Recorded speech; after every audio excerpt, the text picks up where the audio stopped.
Good evening, everyone. We're back with you again, myself and Fiorella Isabel in different parts of the world, but with very similar ideas.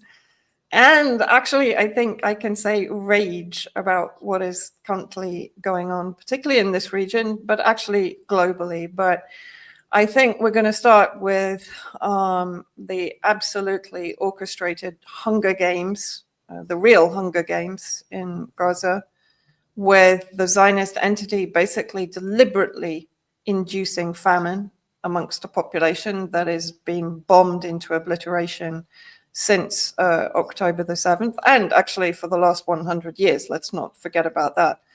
And the absolute theater of this congregation at the UN to discuss whether Palestine should be recognized as a state or not. As my point is, well, it's been a state since forever. So I have no idea why we need the Arab League and Western countries to actually recognize it at all, while there is a genocide being committed against the entire state of Palestine, because of course we shouldn't forget what's happening in West Bank. Fee, I know that you've also got some very strong opinions on this. What's your feeling at the moment about what's going on?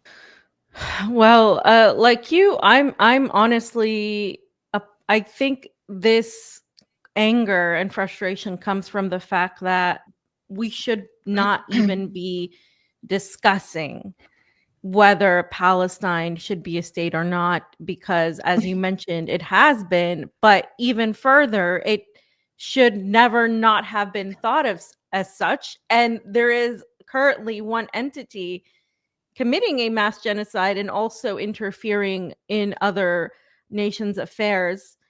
And we have the audacity to pretend to put the onus on Palestine, and just it feels like we live in a very upside down world, to put it extremely understated. It feels like none of this makes any sense and that everyone's just following along, when we should actually be even saying, why the hell is this even a question?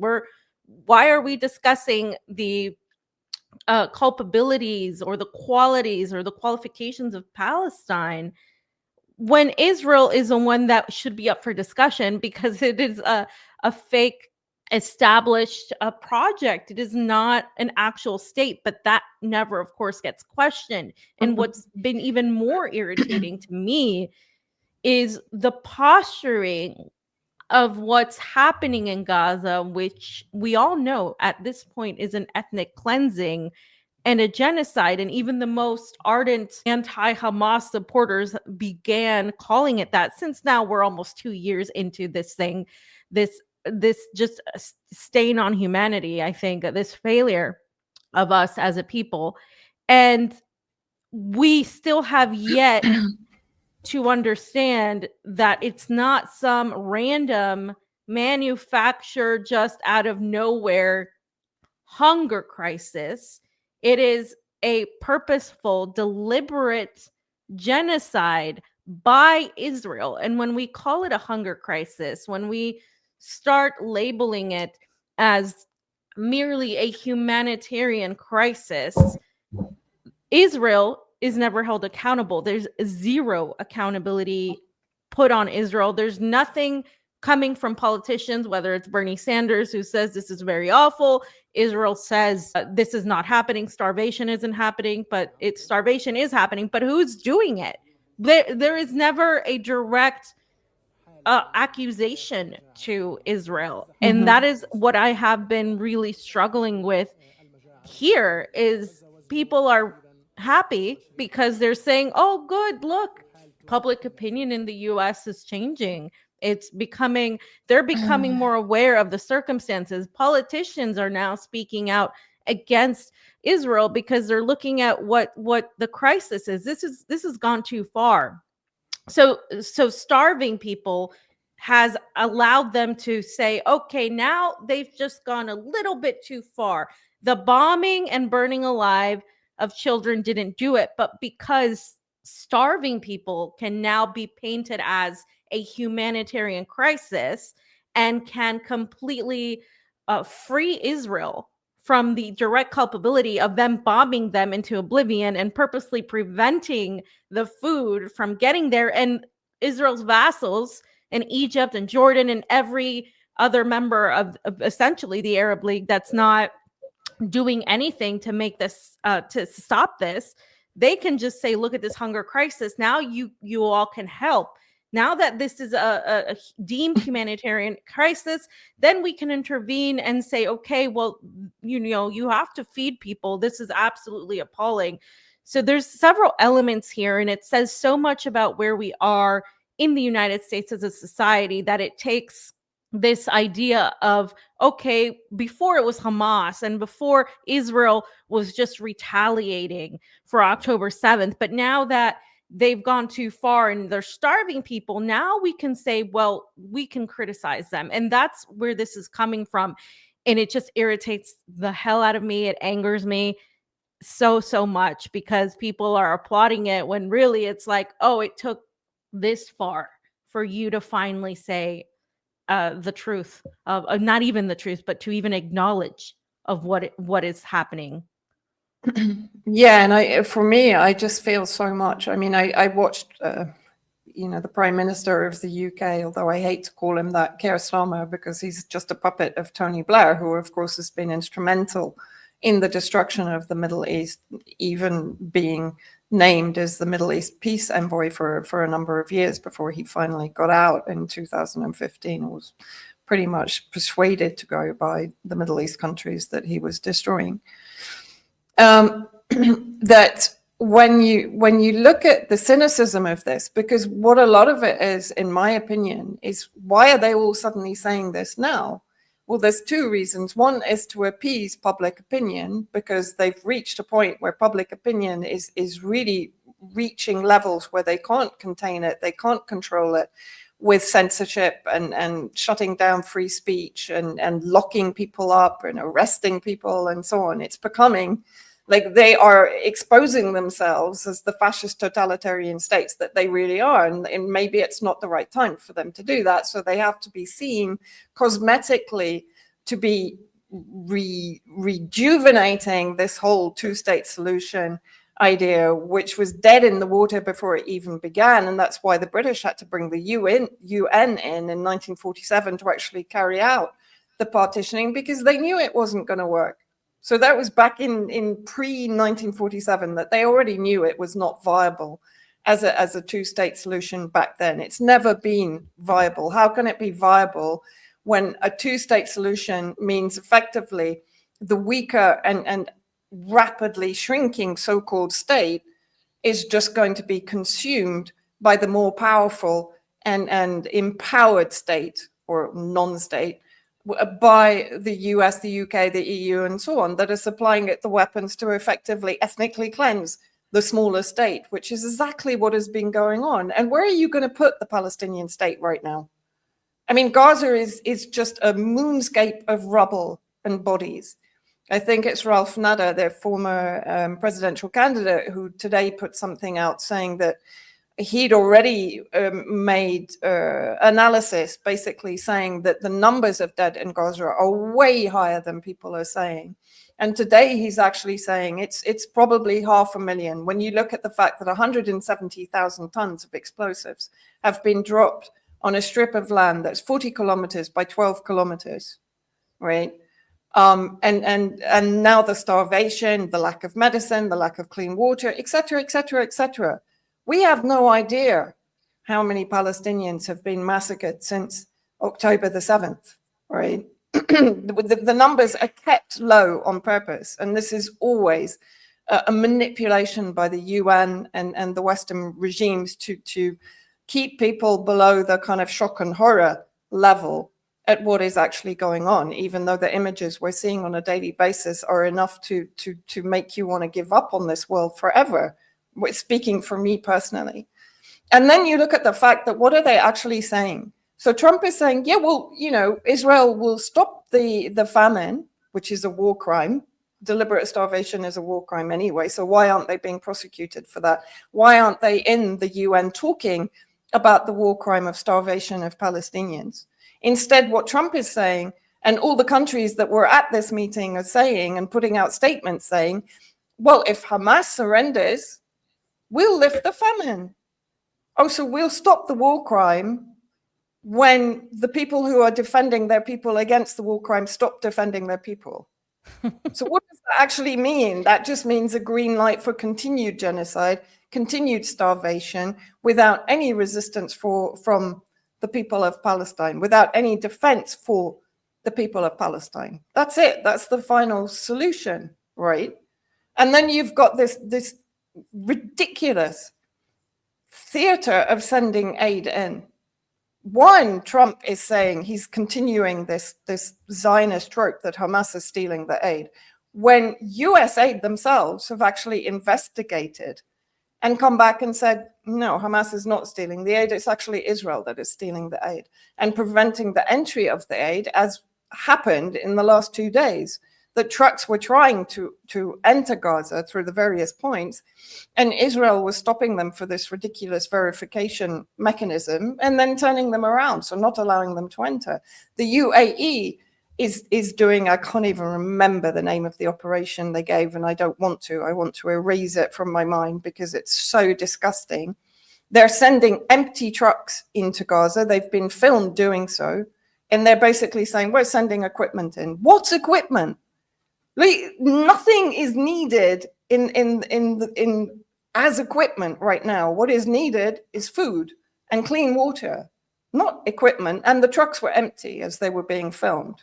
And then you have these ridiculous airdrops that are more of a risk for the Palestinians, who are already starving, already being massacred as they try to get to the aid distribution points by both American mercenaries and the IOF and the ISIS factions that are being funded and armed by Netanyahu to actually massacre more Palestinians, right? All of this is forgotten in this discussion about whether Palestine should have a state or not.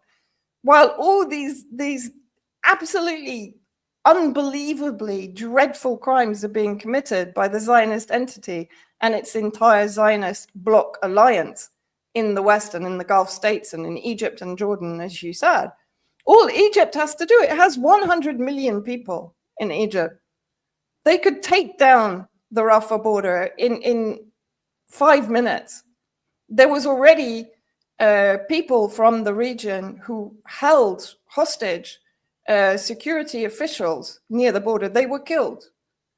People here consider them martyrs because they held the security border police prisoner and said, what are you doing? You should be opening the border and feeding our brothers in Palestine.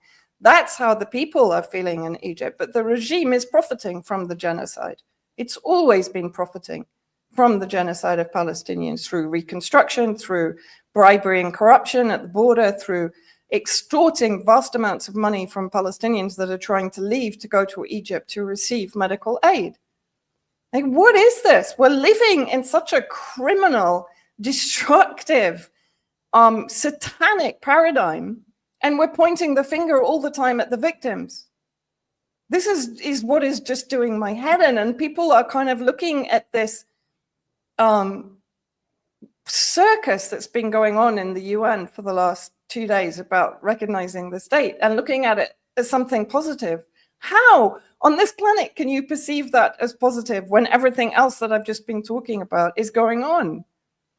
There's it's impossible. I just wanted to add that's a lot of that is coming from the American desire to, especially the liberal desire with the feel good politics. Like, they like to pat themselves on the back for the most minimal, milquetoast, basic feel good thing. This is why we're seeing so many people clap about the flotillas. I mean, now that we're in another flotilla, and this is what they're talking about. And I had to mention that. And people are going to disagree with me, and you hear on this whole thing, about the flotilla. The literal flotilla is literally just about the activists, celebrity activists who are on it. Not all of them. I mean, I'm saying some of these people have done good work. I'm not saying they're evil. I'm not saying, that these people don't care at all, but I am saying it becomes about these symbolic, meaningless gestures. We know that this aid is not going to get there. We know that none of this is going to be done in an effort to change the course of what we're seeing here, which is the ultimate death of massive amounts of people, millions and millions and millions, eventually, because this is now a direct, like you have the indirect and the direct deaths caused by this. And so this is going to be much higher than what people think it is. Already is. And so that is one point of that. The other point is that the Trump and Netanyahu, or Trump and Israel, are having a beef is coming back. And I've seen it make its rounds all over the news where, Trump is actually trying to get a Netanyahu to be held accountable. He's trying to ensure that there's some sort of discussion about all of this. And so now we're painting Trump, the guy who refuses to expose Epstein files, the guy who clearly has the entire Adelson, the entire AIPAC, the entirety of the Zionist powerhouse in the US and beyond on his side, and who he's working for, essentially. You have people thinking that the United States is going to do something that is going to really benefit the Palestinians. That is ludicrous. And there's nothing positive about that, except that people want to feel good about something, even at the risk of looking at complete fantasies.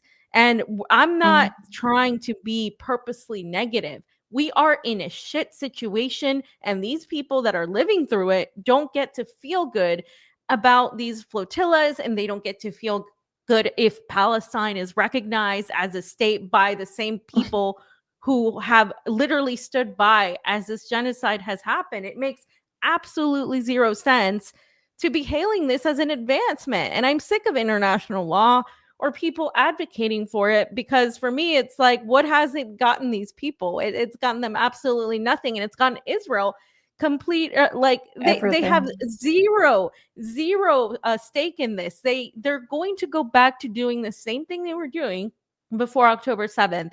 That is the plan, and they're going to continue expanding, and this is going to happen because they're not held accountable by anybody, including those, and I've been saying this, that have the power, because there's so much that people as individuals can do, and then there are people in power, powerful states that supposedly want to be different than the West, right? And we have those in China and Russia and Iran. And then we have China and Russia in particular still conducting a strong relationship with Israel, China in particular, a very strong economic relationship with Israel, while people try to give China credit for what? For vocally opposing the genocide. That's great. A lot of people vocally oppose the genocide. What are you actually going to do about it? Oh, but it's not on China. It's not on China. The United States is doing all of this. Okay, the United States is doing all of this. But if China is different, if Russia is different, if they are going to take us into an alternative paradigm of a supposed multipolar world order that's going to be better and more equitable than what we have now, then shouldn't we begin operating from a different paradigm and a different standpoint of that paradigm? And this is, again, nobody is saying this is their fault. But at some point, when you have power and you sit in a position of power and you say you are taking on the collective West, and you say you are better than them in the sense of diplomacy and cooperation and moral understanding, then you must start acting like that at least 2 years into a freaking genocide. I mean, I don't know how else to put it. That is just one thing I am sick and tired of hearing people say, well, look, they did this. I think what was it? A post on X where somebody was saying China inadvertently attacked the Israeli the diamond trade, the diamond industry, because they upped their diamond game. I'm like, yes, they did that. Synthetic diamonds, it's themselves. They're benefiting from it. How does that help, like, take down Israel? What are you talking about? I get you want to believe in the goodness of people, and I certainly do. I've seen it, but at the same time, it's when we talk about, we'll talk about this later, Russia having meetings with Jolani's people, when you talk about the diplomacy being extended to people who don't deserve it, then it becomes a little bit more I get a little bit more cynical about that, because then I'm like, well, where's the morality here? How are we going to change anything when we're still operating from this very low mindset where we're discussing something we have no business discussing? We should be discussing how we militarily stop Israel. That's what needs to happen. They're not going to stop at all unless that happens. Well, I mean, it doesn't even have to be militarily. As someone pointed out to me today, Russia and China were very strong against, for example, the apartheid state of South Africa. And Russia was actually training the ANC and providing weapons to the ANC, to the resistance, right? So that was fine. Everyone came piled in on apartheid South Africa. But when it comes to Israel, it's the untouchable. And, when you talk about, China is Israel's most important trade partner, but, many people attacked me when I made that point on social media. But my point is, it's not only a trade partner. It's not just selling air fryers, as people kept telling me. It's actually invested in Haifa port. And Netanyahu in May this year increased their footprint in Haifa port. But they've also got Chinese state industries, organizations invested in and taken over companies that are effectively running the settlement programs in the occupied territories. So at what point their so-called domestic use drones are being converted by the Israelis to conduct attacks against Palestinians in Gaza? So at what point do you say, okay, really, we should boycott Israel completely, not only make the very strong condemnations that many representatives in China have been making? I'm not going to take that away from them. And as you've said, I'm not laying all the blame at their door, but I'm just saying that everyone in the world right now should mobilize to stop what is happening in Gaza and in Palestine. And that includes Russia and China and India, who's completely in the pocket of Israel and vice versa. And, when we talk about China again, and I'm going to come on to Russia, I'm not going to pick on China, because I know a lot of people are going to get very offended by this kind of talk. But they need to understand that they also should be holding, the countries that they put up on a pedestal and that they consider to be leading us into a better future, a future of equity, a future of justice, a future of recognition of sovereignty. Where's the recognition of the sovereignty of Palestine? And the condemnation of the state of Israel, the non-state of Israel? Where is it? Fully. Where is the concrete action, both diplomatic, political, economic? That's even before you get to any kind of military action, which really actually isn't necessary from those countries. But freezing Israel out completely is necessary at this point to push Israel into economic collapse, because that is what Yemen achieved through the Red Sea blockade. The port of Eilat has pretty much shut down. So that's how effective that kind of boycott could be, especially from a country like China that is literally number one trade partner with Israel. But it's not only number one trade partner with Israel, it's number one trade partner with the UAE, which is Israel's number one trade partner in the Gulf Arab states, right? China, there was bilateral trade of $102 billion between China and the UAE in 2024. It's their largest export market in the Middle East. So it's their gateway to the Arab Gulf countries. 15,000 Chinese companies in the UAE. They see it also as a springboard into Africa and into West Asia. But the UAE is also so embedded with Israel and the entire kind of authoritarian surveillance tech that has been used to genocide the Palestinians. All of the AI technology that is used in the Hebron surveillance smart city, where Palestinians are tracked on an hourly basis and quite often just extrajudicially murdered in the streets as they're being tracked. The same in Gaza, the AI, the Lavender AI, the Gospel AI that was used to determine targets, which is taking out thousands of Palestinians and giving the Zionists plausible deniability for the mass murder of Palestinians under the pretext that they're fighters or militia. And UAE is fully partnering with them and is number one trade partner since 1984. They've been in partnership with China since 1984. Where is the pressure on all of these sectors to say, stop dealing with Israel until this is stopped, until Gaza is rebuilt, the siege is lifted, West Bank is rescued from the settlements, and the state of Israel ceases to exist, frankly. It becomes the state of Palestine, where Jews, Muslims, atheists, Christians, communists, whatever denomination you are, can live peacefully, just as they did prior to 1917. Where is this pressure? It's like there's another whole paradigm going on above what is happening under our feet, which is this bloodshed on a scale that I don't think any of us in this lifetime expected to see again. I have to say that coldly, I think these powers see Palestine as an inevitable lost cause because of Israel, and they are going to continue to excuse the fact that they have to deal with the world as it is, with this pragmatism, and continue normalizing relations with Israel, the Gulf, and they're going to sacrifice, and they already have, Palestine and Gaza in order for that to happen. And I think Syria. That's the perspective. Well, yeah, and Syria and whatever else comes next, right?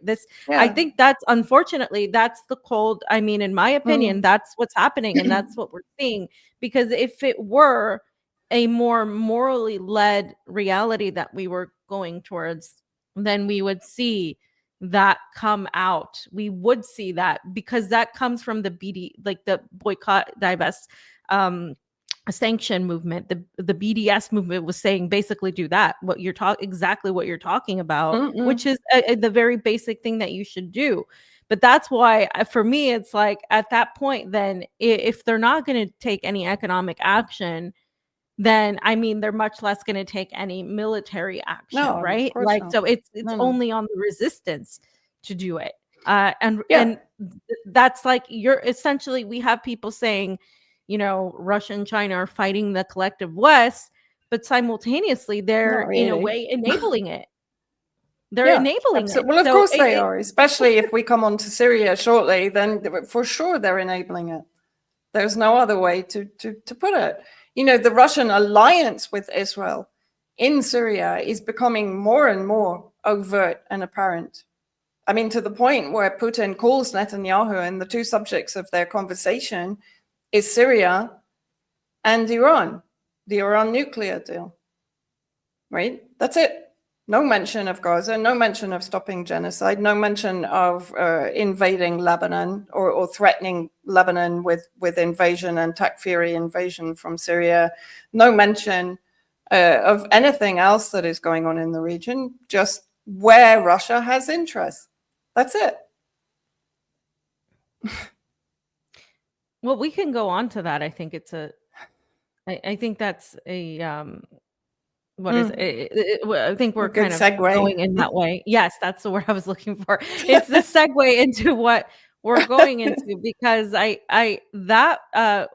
and the meeting with the Jolani regime, to me, signals the usual Russian, at least this administration, pragmatic force, pragmatic mythology, where they're just looking at what's next for Russia. And as you said, like, it's really, if people have an inability to criticize those that they have put on this super, super high pedestal, then they're being hypocritical, because if it was anybody else, they would criticize. If it wasn't Russia or China, right? If it was the UK, if it was France, if it was whatever, you would say something. And I think it's fair to say, yes, okay, Russia's at war. Russia is taking on NATO. They're doing this and that. They're focused on that.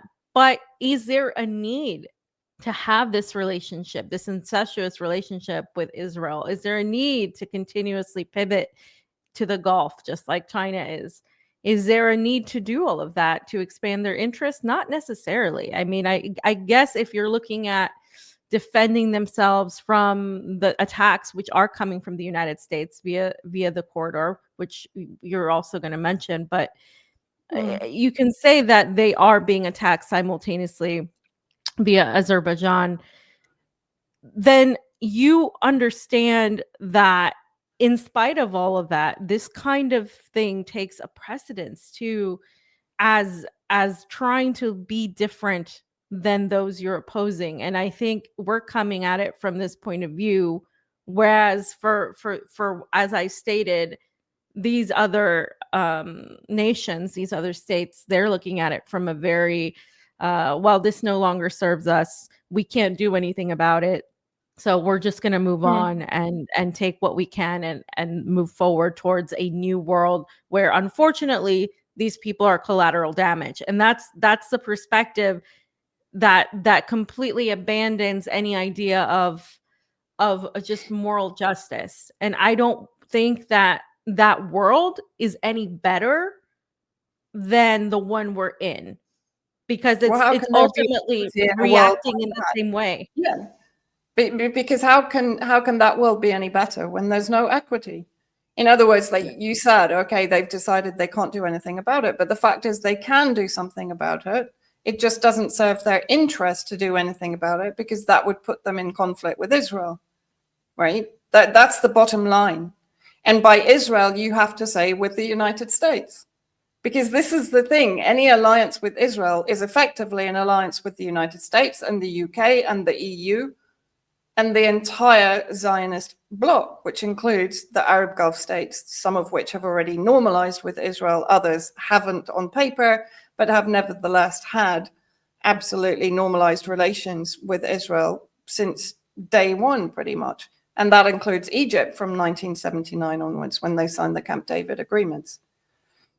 And so therefore, what we're actually saying, it's not that they can't do anything about it. They don't want to do anything about it. So that effectively means the Palestinians and the Syrian people and the Lebanese people and the Iraqi people are negligible. There's no equity there. There's no justice there. Who cares if they're burned to death or starved to death? It doesn't actually fit into our roadmap. It doesn't fit into our strategy. So we're not going to be moral human beings about this. We're not going to have a humane reflex to this, except for some individuals. And again, I know that both of us are always very keen to say this. Not all Russians are taking this stance. Vasilina Bensia, for example, at the UN has been excellent on the Palestine issue. But generally speaking, this is the policy. And that's very evident from how Russia kind of handled the fall of Syria and then pivoted immediately to dealing with the Al-Qaeda unelected regime, immediately within 6 weeks. And now what we're seeing, I mean, it makes me feel physically sick when Putin is welcoming with red carpet Jolani's Al-Qaeda founders. I mean, Morhaf Abu Qasra was responsible, who's the defense minister, was responsible for some of the most heinous atrocities against the Syrian people. They're well recorded and well documented on social media. And then you've got Assad al-Shaibani, the so-called foreign minister, who's been groomed by MI6 that are ensconced in the presidential palace in Damascus, training him for this role, right? Who was a co-founder of Al-Qaeda in Syria, along with Jolani. And they've got even the general, what is he? The general intelligence director with them. So 3 members of the administration being greeted by Lavrov, by Putin, by Russia's deputy defense minister.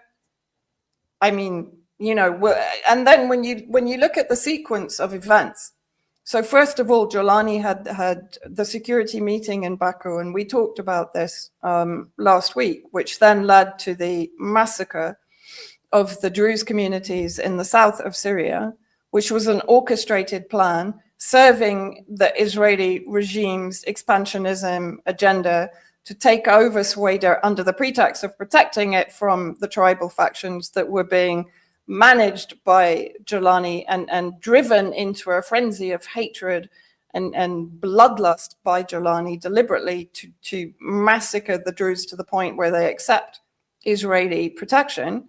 And going forward, that means that Israel will move in the Palestinian Druze into the area to settle and remain there as a settling force for Israel to then be able to expand into the David corridor up the eastern flank of Syria through the Kurdish faction-controlled areas in the northeast and then to the Euphrates. So effectively, that's what we saw after the last Baku meeting. And then what are we seeing now? Putin suddenly calls Netanyahu out of the blue. Right? And as we said, they discussed only Syria and Iran, according to the print-offs and so on, and very little information was released about the whole conversation. And then suddenly we have this delegation from Jolani's administration heading to Moscow before going to Baku again to have another security meeting with Israel. So what does this tell you? That number one, the Russian-Israeli alliance is coming to the fore now, right, to counter Turkish expansionism in Syria. That's been clear from the very beginning. But now Putin is actually working with Israel and Jolani, in my opinion, to go to Baku. Who knows what is going to be the next step in the roadmap in Syria, potentially the invasion of Lebanon. We'll talk about that again in a bit also, but we've had attempts to breach the border in the north, and the Lebanese army had to send reinforcements yesterday to deal with that situation. We know that they're camped on the eastern border, and everyone here has been bracing for war for some time. But on top of that, I think what Russia is trying to do, because not only Iran, but also Russia sees the Zangezur corridor in, Armenian territory and Azerbaijan territory as a threat to Russia's interests in the South Caucasus. Because at the moment, through Turkey and Israel, America is looking at putting its corporations to manage the corridor. The middle corridor is going to be Turkey's project, which is going to connect Baku, Azerbaijan, and then through into Turkey and then to Europe. And it's going to basically alienate Russia, alienate Iran, and eventually alienate China in this project.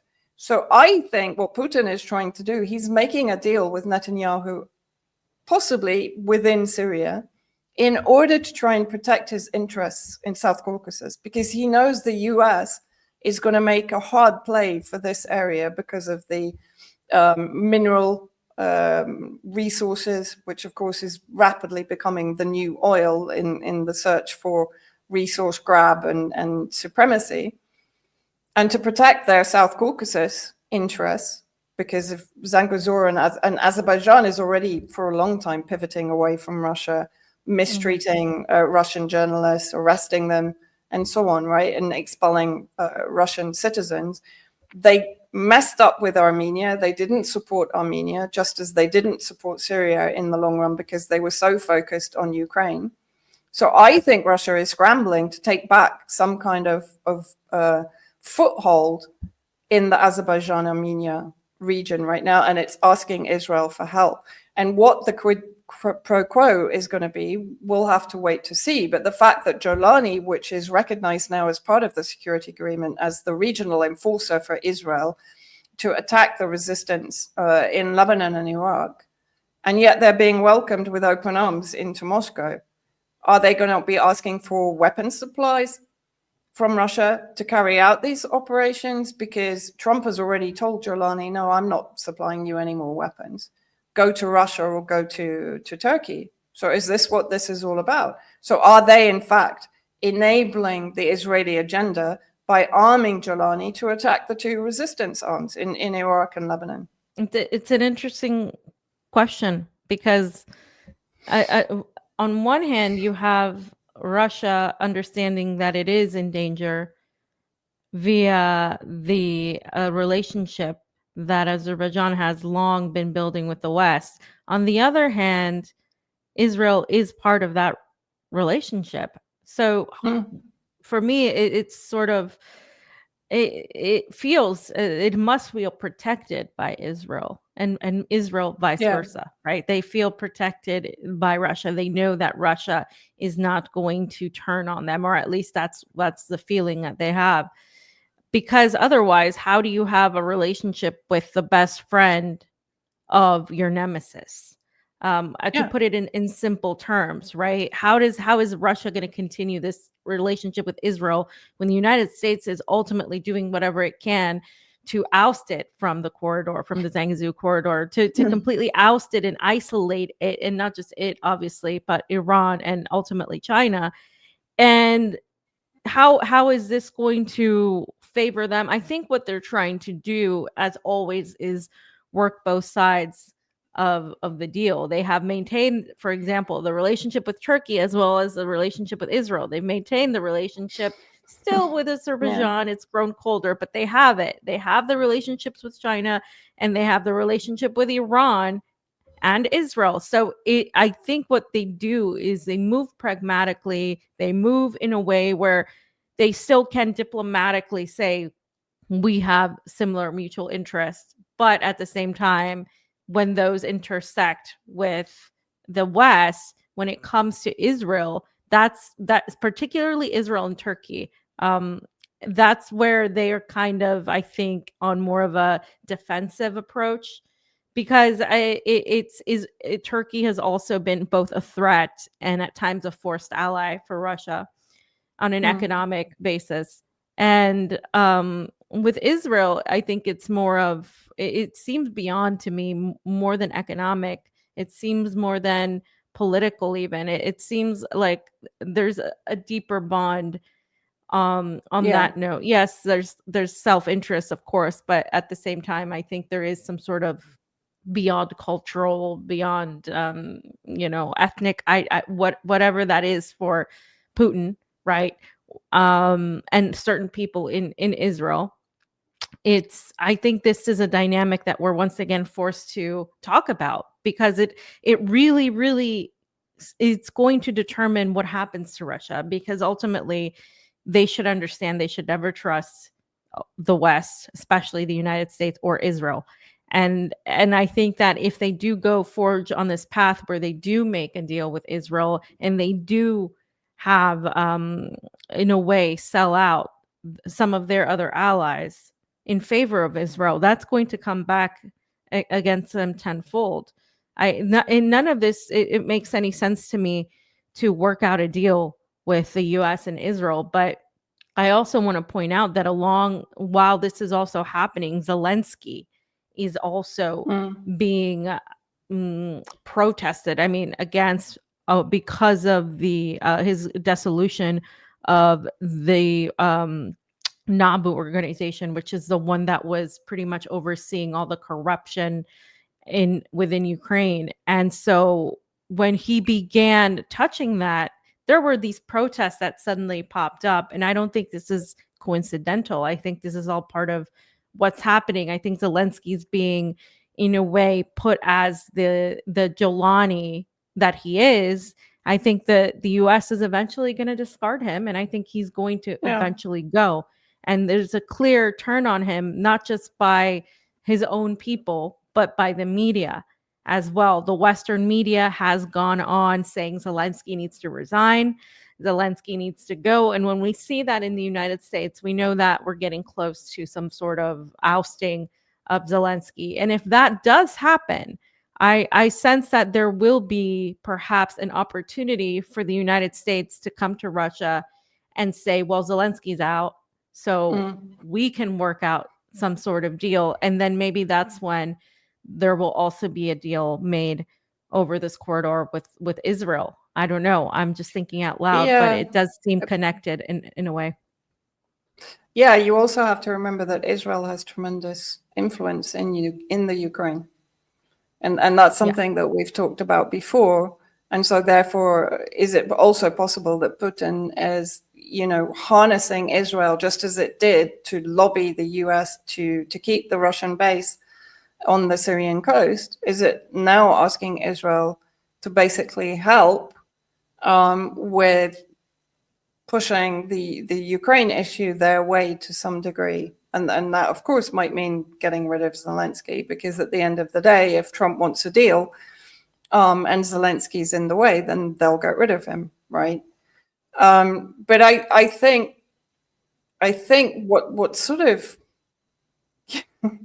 I don't know, when I look back at Putin's speech immediately after Damascus fell, and everyone was kind of saying, oh, he's being ironic about, Al Qaeda's fine, they've had an epiphany, and now they're good guys, basically, and everyone thought that this was tongue in cheek. I don't think it was. I never did think it was.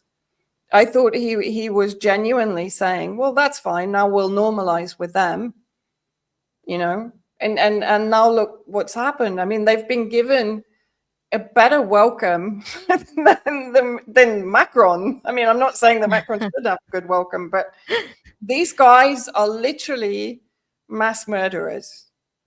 Yeah. Right. So I mean, this does say something about what Russia is prepared to accept if it is in their short and long-term interests. And clearly, for me, the call between Putin and Netanyahu is what triggered all of these meetings. The fact that the meeting is in Moscow before they go to Baku, that is what is suggesting to me that it's related also to the South Caucasus and Russia protecting its interests there somehow. But it's also going to be, I think, related to the supply of weapons and potentially, as you've just been talking, to Ukraine.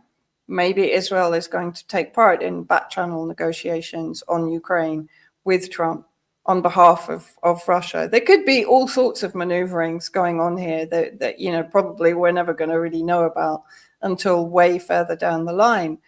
But my point is that it's all too convenient when you look at the timing of all of the events. Of course, there's some connection. Otherwise, it simply wouldn't be happening like this. Before the call between Putin and Netanyahu, there was no indication that Moscow was going to invite 3 of Jelani's high-level administration for what is effectively a major meeting in Moscow. Yeah, and then you also have to think about Turkey's role in this, because Turkey has always been the negotiator in between these meetings between Russia, Ukraine, and yeah. So it's what is Turkey, what is going to be Turkey's, I would say, win in all of this, because that they're going to be seeking some sort of something to get out of all of this, right? So I think there's a lot to be said about all of that, and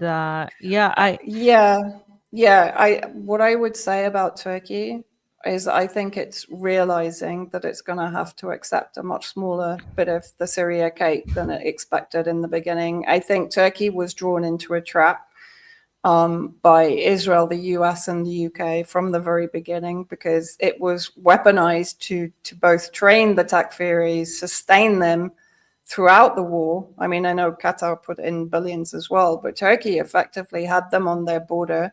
It has more than 5 million refugees from inside Syria still in Turkey. Its economy is destroyed. Erdogan waged the war against Syria on the basis that it would bring massive returns when finally Syria fell and Turkey could annex the industrial heart of Syria. And that hasn't come to fruition. It can't keep going. It can't keep pouring money into a quagmire of conflict. And it certainly can't take on Israel and the United States, because Washington in the region is always going to see everything through the lens of Israel, never through the lens of what could potentially be a new Ottoman Empire. And the British certainly won't, because their enmity with the former Ottoman Empire is well known. So for the British and the EU probably has more of a reason to sustain Turkey to some extent, because they rely on Turkey desperately. It is the economic corridor into Europe for many of the hydrocarbon resources and so on, and also the prevention of refugees coming to Europe, which Erdogan has weaponized many times.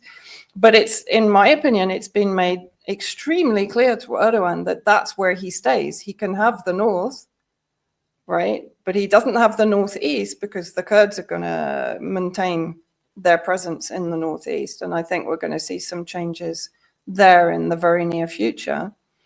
But they're definitely still being supported by the Pentagon. I think it's 126 million going through into 2026. So it's clear that the US is not going to drop them right now. And CENTCOM is still describing them as one of their major partners in the region. So the Kurds aren't going anywhere. And in my opinion, Erdogan now is sort of dropping the Kurdish issue anyway, because it's a hiding to nothing for him. He got his deal with Öcalan over the PKK, the leader of the PKK, to disarm and dissolve the movement. So he's achieved that. But I think all that he's going to achieve in Syria is the annexation of the northern territory, perhaps as far as Aleppo. They might give him Aleppo as a kind of sweetener, but it's been made very clear to him. He doesn't go beyond that. And Russia will want to prevent him making the demarcation on the gas reserves. So that's where Israel comes in there to help Russia maintain its gas exploration rights on the Syrian coast. So Turkey will be contained within a certain area.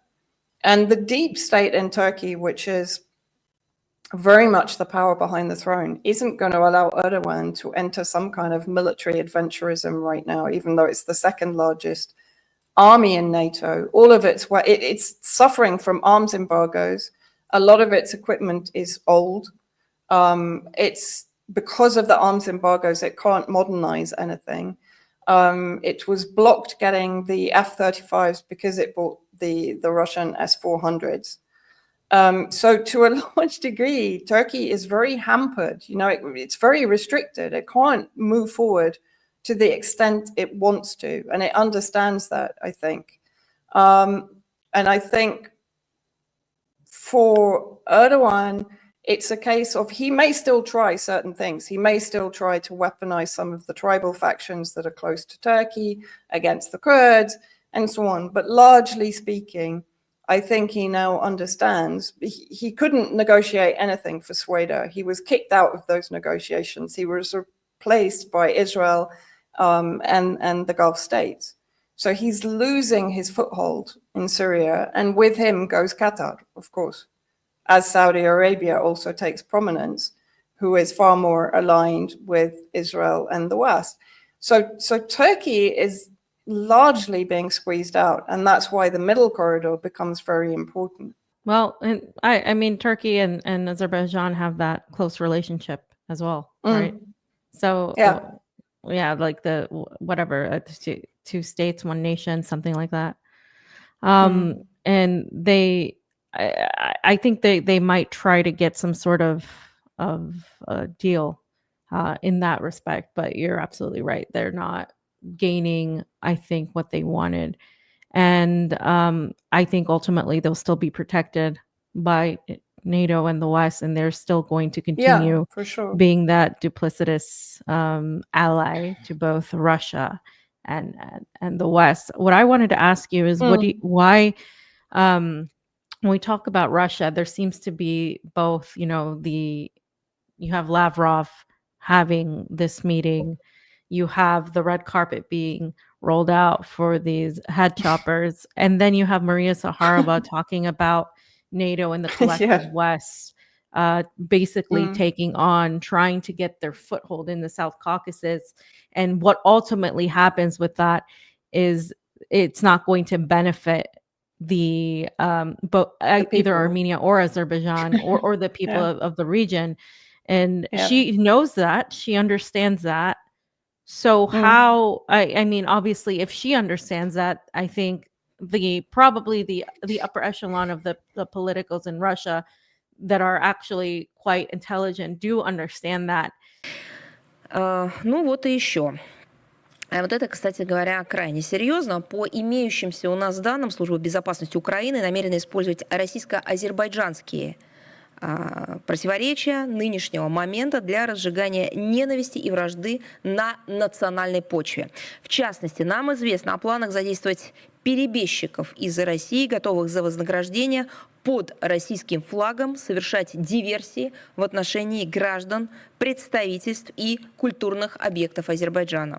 Замысел состоит в том, чтобы в случае успешной реализации таких провокаций распространить вирусную информацию о некой российской агрессии в азербайджанском, турецком и европейском медиапространстве. Это еще раз свидетельствует о том, что Запад и киевский режим пытаются использовать любые маломальские имеющиеся возможности и поводы для дестабилизации отношений России с ее ближайшими партнерами, с соседями. Это и есть логика террористов, как, собственно, мы об этом постоянно и говорим, и спонсорство терроризма, чем занимается Запад. So it seems people are going to say, well, maybe Russia is playing 5D, 6D chess in order to... Are we back on the chess? Well, but I think that's what people are going to say, because you hear this statement from the Russian Foreign Ministry spokeswoman, Maria Zakharova, where she breaks down historically, usually with a lot of historical context, as the Russians tend to do, what is, what's NATO's desire in the region, what are their geopolitical motivations. She talks about the how they've been wanting this for a long time, and then she recognizes what ultimately will happen. But at the same time, you have Lavrov having these conversations with the head choppers. You have the Putin having conversations with Israel, and you have, of course, everything else going around. It seems kind of like so many different layers of things happening, right? Yeah, and I think we've said this before. Not everyone is going to agree. I'm not saying that she's going off script or anything like that. But interesting that she doesn't mention, for example, the threat to Iran from the Zangezur corridor, right? It's very much focused on the South Caucasus and Russian interests and the threat to Russian interests, right? That's what it boils down to.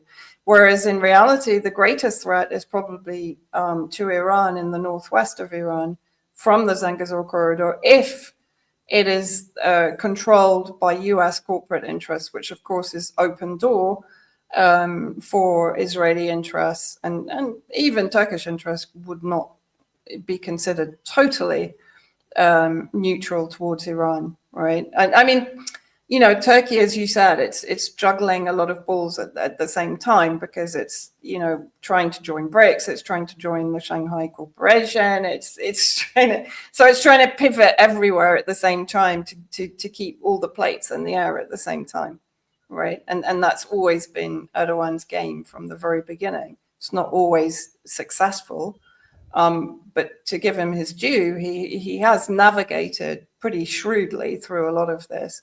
But I do think ultimately Syria was a trap set for him. So I find it kind of interesting that Zakharova didn't mention the threat to Iran, despite the fact that they are a major strategic partnership. And yet that didn't come into the statement at all. Could be just because they didn't want to mix the two issues, and that she wanted to focus on the NATO methods of resource theft and so on, which is something that everybody knows, right? But I'm also saying, is Russia not guilty of that at all? Is China not guilty of that at all? They might do it in a different way, but it's kind of the difference between destructive and constructive imperialism. Could you still say that it is imperialism of a kind, because they are effectively creating a foothold through soft power, through construction, through infrastructure, and so on, in order to benefit from the resources of that country? I mean, I'm just raising the question. I'm not throwing it out there as an accusation, but I'm just saying, if we're going to rightly throw the accusation at NATO, then surely our own policies should be, unimpeachable from that perspective. Because look at Then what Wagner did in Syria. I mean, they basically did that. They creamed off the oil profits, right? After they'd been fighting ISIS, and they took control of some of the still functioning oil fields. They basically benefited from the revenues, creamed off the profit, and fed it to the elite in Syria. It never siphoned down to the Syrian people. the philosophical counter to that is, can truly independent, powerful, and anti-imperialist states exist when facing such imperialist powers, right? Like what is then where are the lines drawn if you don't expand? And that's where I'm going to. Like there's this push by Russia and China where they say, well, we don't interfere in other countries' affairs, which isn't necessarily true. And there's this saying that says, we respect sovereignty. Yes, okay, but obviously that has limits. And then when you talk about the fact that they refuse to have some sort of block, like for example NATO has, then you talk about perhaps that would be a necessity to actually have a block that is fully merged, that fully has a counter to NATO, that doesn't deviate. But what it seems like we're going towards is a block, not a non-block, but some sort of alliances that are fluid, depending on what's more pragmatically necessary, which I think is dangerous when you're trying to counteract and oppose the West, which is very much united in their approach. They're very much united in terms of their psychopathic desires. You have even NATO, even Europe. When you look at Europe is still going to do whatever the United States wants. The UK is left as having the intelligence. It's an intelligence vassal, but it doesn't have nowhere near the military might that the United States has in any way, shape, or form. But when you look at Israel, right, as an intelligence, military intelligence creation, you see that the movements and the mechanisms behind them are extremely in line. But when you look at Russia, China, and Iran, you often have questioning as to how much in line they are. Is there a possibility for betrayal? Has there been? I don't put it out of the question, because again, after Syria and after everything that's happened since in the last few years, I see more as these multipolar powers operating in a very self-interested kind of way. And ultimately what that does is allow for them to be captured in one form or another, and to be divided. Because when you have no ideological moral drive, when your primary drive is just merely pragmatic and gaining and attaining and growing, then you're facing an enemy that already does this pragmatic approach, but does it better, because they have even less scruples. They're completely devoid of morality. They're evil.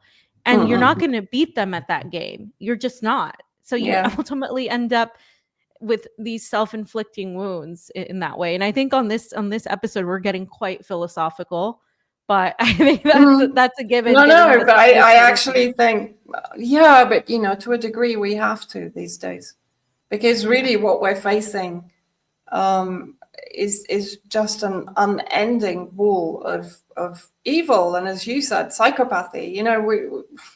There really doesn't seem to be an end to it. That's the problem. When you actually, yes, we can all talk about a multipolar world and blah blah blah, but are we seeing an end to anything that's actually going on? Are we seeing an end to massacres, or are we seeing them increase?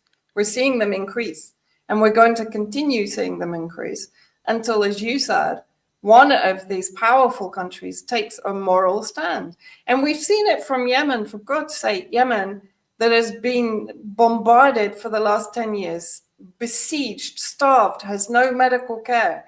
And yet, what was the statement the other day, 2 days ago? The leader of Ansarullah basically challenged the Arab states to open their borders. He said, I don't want you to do anything. You're clearly not going to do anything. Just open your borders and let me send the Yemeni fighters, thousands of them, to Palestine, and we'll finish this. Was there one response? Not one. This is the world we're living in. And that's from Yemen. I mean, God bless Yemen. You know, if anyone is setting an example of how we should be responding to what is happening in Gaza, it's Yemen. Beyond Yemen and Hezbollah are beyond reproach, in my opinion. But we're not seeing a single powerful country even take one step towards Yemen's moral stand. Not one. And so I think at some point we have to become kind of philosophical about this, because what the hell?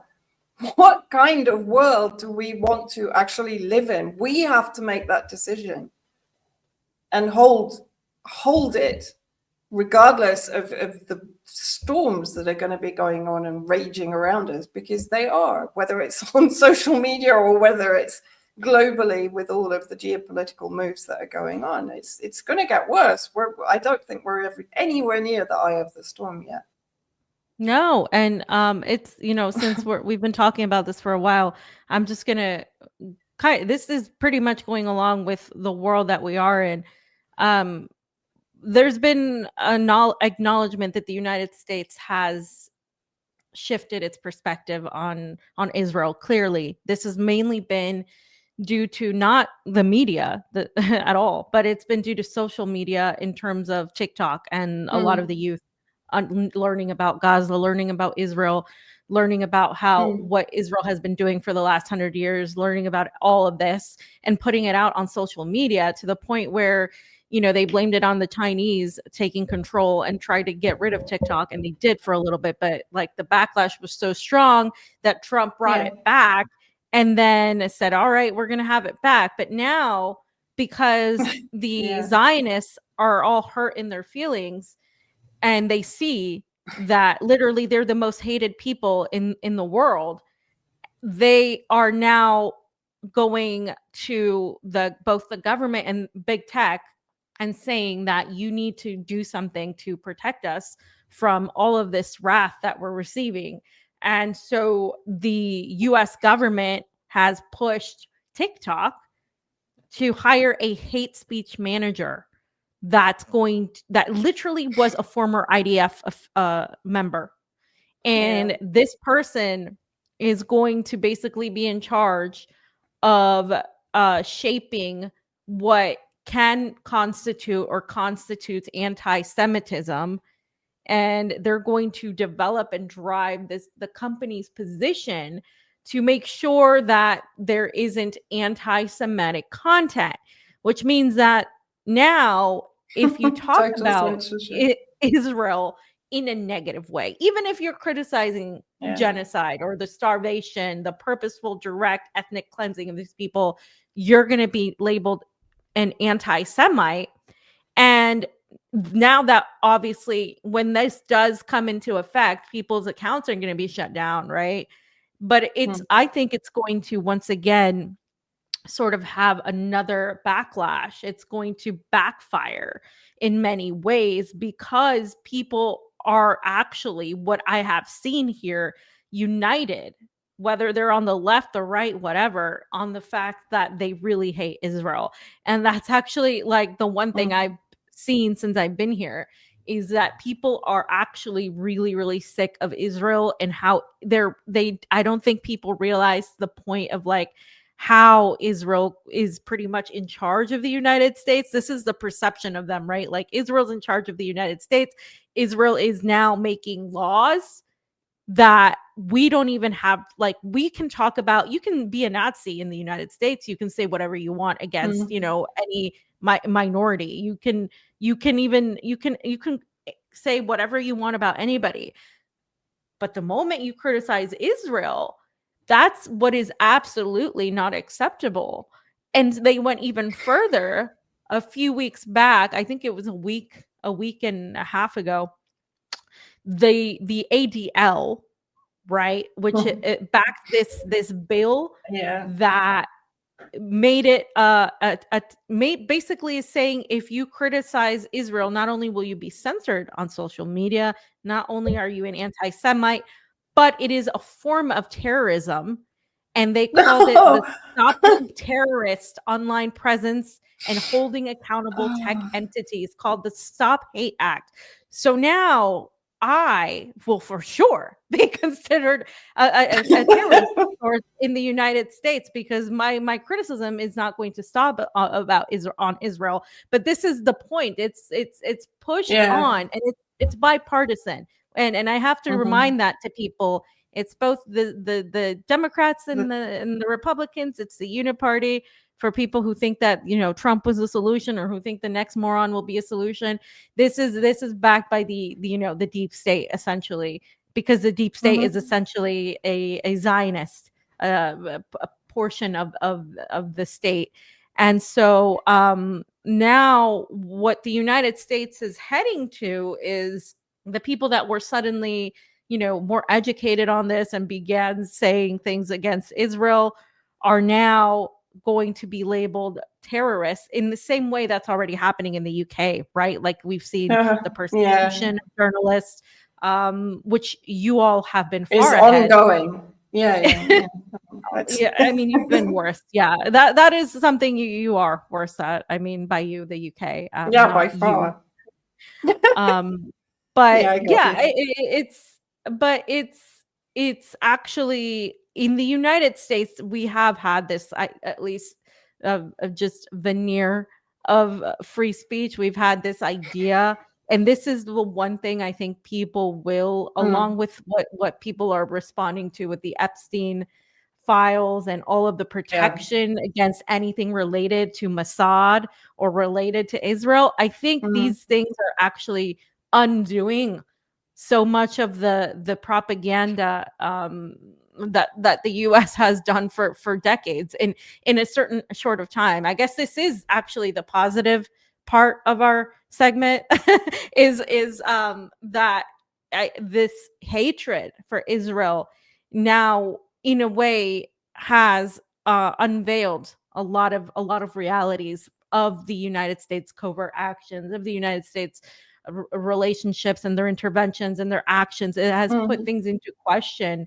more so in the United States than before. The problem is that now the attempt is to silence that and follow along with what the UK has been doing and what others all over Europe have been implementing when it comes to this. And so the relation to all of this is that Israel once again gets to cry victim. And I had a conversation about this with my co-host for Truthwire yesterday, where we were talking about the anti-Semitic trope, how that used to be a thing, where it meant that there was, you actually were prevented because of your race, because of your ethnicity, the same as any other racial or prejudice thing. You were prevented from a fair or equitable education or ability to live your life. But what it's come to mean is that you are held supreme compared to everybody else. And that's what anti-Semitism is now. Supremacy. It's a hierarchization of victimhood, basically. And this is something, you know, Dieudonné, I was thinking about him the other day, the French comedian from the Cameroons, who's basically been completely cancelled in France for years, because this is what he argued all the time. It's like he doesn't have a problem with the fact that you know, there was an ethnic cleansing of Jews during the war, but that there is this incredible hierarchization of their victimhood. I mean, to the point where in the UK, there's going to be a new Holocaust memorial right next to the Imperial War Museum's Holocaust Memorial that is basically going to mean taking down of statues that represent British history. I mean, I'm not saying I'm particularly proud of British history or anything like that, but why should British history be erased and replaced with a Holocaust Memorial Museum when there's already a Holocaust Memorial Museum literally just across the River Thames, 10 minutes walk away? Like, what is this? It's exactly what is going on in the Middle East. It's what they want to do is to erase 10,000 years of civilization, culture, and history of the Arab people and Dubaify it with Gulf state hideous skyscrapers and 15-minute smart cities and all of this awful stuff like the Saudi Arabia Neon project and all this. That's what they want to replace it all with. And I also want to, something came up for me last week when I was looking at Trump's deportation policies and the fact that Maduro has managed to secure the release of, I think it's something like 200 Venezuelan deportees who were literally tortured in the Salvador facility. That is like something out of Guantanamo Bay or Abu Ghraib when you look at it. And of course, Trump contributed financially to the building of it and the maintenance of it. But then even if you look at, the alligator Alcatraz, they call it in Florida. And what struck me was they're sending these deportees to these centers. Like, for example, in the Florida one, which is surrounded by crocodiles and snakes and swamps and so on, and they're literally starved and tortured and abused. And at the end of it, there was one Venezuelan detainee who said, what they're doing is forcing us to voluntarily deport ourselves. They're putting us in a position of starvation, torture, abuse, deprivation, humiliation, until they actually say, I want to leave. And that is exactly what they're doing to Palestinians. Yeah. It's exactly what they're doing to Syrians. So people in America and people in the UK, eventually they're going to run out of deportees, by the way, and then they're going to start looking at dissidents and people that are challenging power and challenging establishment and challenging Zionist takeover of America and of the UK and of the EU, and you're going to be in those deportation centers. And no, I'm not exaggerating. And no, this is not some kind of conspiracy theory. This is what is going to happen. So exactly as we've been saying for ages, what is happening in Palestine is going to come our way if we don't challenge now. The window of opportunity to challenge what is going on is narrowing on a daily basis. Before, there's not going to be any hope of us being able to do anything except go off grid and just put our fingers in our ears and pretend none of it is happening. Well, and I know we've been going on for a while, so I just want to start, wrapping it up. But I mean, I just gotta say, sure. I'm glad you brought it up, because what I've been hearing is not just what's happening in Florida, but what's happening in Los Angeles, and people being literally put in these demarked vans by people with by mercenaries. Basically, they're hired by the by ICE. They're hired and they're paid per capture. I mean, this is what's happening in the United States, and they're breaking the law by pretending they are actual officials, by going into hospitals, by going into workplaces, and they pretty much cleared a lot of Los Angeles businesses who were basically, they're affecting a lot of the businesses, which is why people are mad. But what's happening is that this is no surprise, because ICE is trained by the IDF, and so are sectors of the US police force. And so when you see this brutal violence against people of the United States, which you see pretty much every other day, and you see people also getting pulled over by police based on what's called they're just racially profiling, and they can take people who might look a certain way. They actually arrested this gentleman, this young man from Guatemala, who was a US citizen, but he looked like he completely, like a person from Guatemala. So they arrested him along with people that were actually undocumented. They put him in jail. They brutalized the guy, and then they let him go with no apology.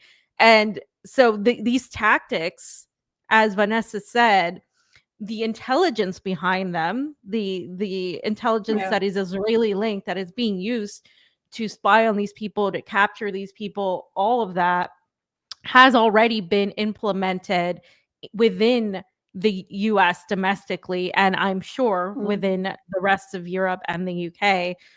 And Yeah. that is, of course, certainly going to be utilized on us. And I just mentioned the beginning, the Stop Hate Act, which will likely pass because all of these people are, if not Zionists, there's Zionist sympathizers in the US Congress. And you have Or Donald Christian Trump Zionists. backed by Adelson, right? And you have all of Mhm. these, yes, Christian Zionists who somehow have this affiliation with Zionism, which is in many ways ironic, but I won't get into that. But it's just they're coming together for this, and it stops being about anything to do with Jewishness.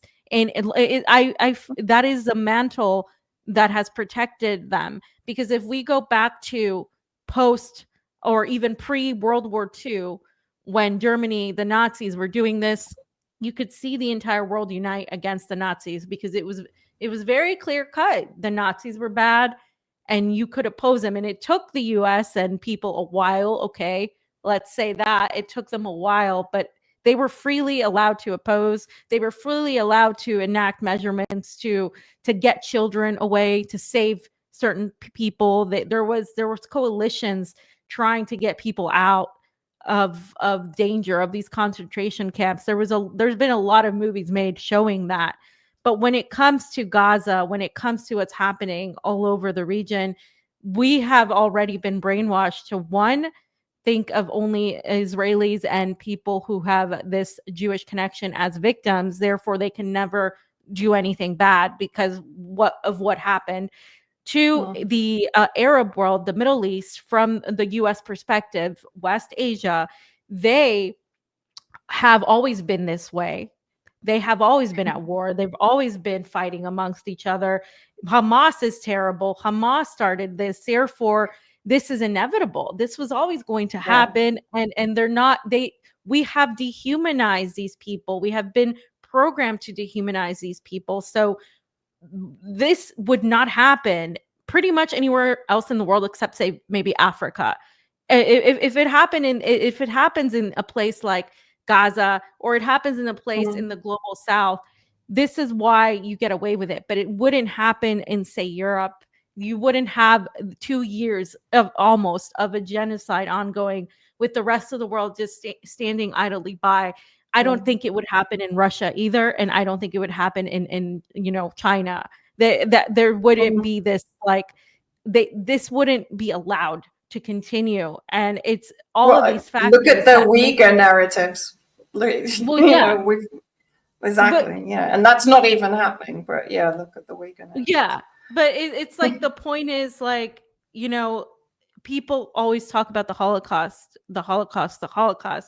Not only is this a Holocaust, this is worse because we are not allowed to hate the villain. We are not allowed to speak against what is being done because the villain is a victim. And so now we are left in a very, very difficult place where if we say something against the villain, we become the villains, and we are in. And while this is still continuing, it's absolutely far worse in that respect. And I'm not trying to dismiss people's lives being lost, whatever the case may be, but what I am saying is this is just such an intelligent, manipulated, and weaponized thing. If I was a psychopath, I couldn't have done it better. Like, I mean, this is just the way they're because so protected. And we're literally being told, no, you have to support genocide. That's the bottom line. You have to support genocide because it's being done by the victims, in inverted commas. And the victims have to justify themselves. I mean, what a world. Jesus. To summarize that, we're living in an upside down world. We live in a crazy cartoon world. What else are we going to call it? I mean, this has been the theme of today. It's like, what world are we living in? And how do we change it? Because only we are going to do it in reality. Waiting for an external power to do anything about it. We're going to be here until hell freezes over, frankly. Or for Elon Musk. Or to go to Mars. or for an alien Yeah. invasion, which is the other thing. Or a meteorite. That's the other. uh, Anyway, well, I do you think we've want me reached. to We've managed not to quite hit 1 hour 30. Sorry, guys, but once we get talking, it's very difficult to stop. And honestly, there's so much going on. It's we still didn't cover some of the things that we had down to cover, but I hope that this conversation has once again at least raised some questions that need raising. I'm not sure it's going to come up with any answers, but perhaps finding answers to the questions is part of the going forward, helpfulness on our behalf. Sorry, I'm running out of words. I think my brain is just Yeah, it's quite late for starting you. to slow down. Yeah, no, there's a lot to talk about, but I think we did talk about most of it, and we will try to do these a bit more often. But as I've said, and Vanessa said, we just, it's been crazy out there, and I will be back in Russia soon, so that will be easier, I think, for the time purposes. Yeah, it's been interesting being in the US for a bit. I am going to be traveling again soon, but it's just it definitely, there definitely is a frustration, but there's also, I think, some realizations that are happening that I didn't see before. And so I guess that is the silver lining to all of this. People are realizing things slowly but surely, and I hope that these realizations come to manifest in action, in understanding no one will save us, no billionaire, no Batman, no Superman, none of these things that No Elon we have Musk. been, no Elon Musk, definitely not that, that we have been brainwashed to believe will come. No presidents, no, any figure you put in a pedestal to become somebody that powerful have had to probably make questionable choices in this world. Let's face it. If we live in this world that we're talking about, none of these people are clean at the top, right? So you got to have that going into this. But Vanessa and I will be back soon. Please check out our Substacks and all of that good stuff. I'll put it in the links below in the description. And we'll see you next time for more critical perspectives. Take care, guys. Thanks for listening. Thanks for putting up with us.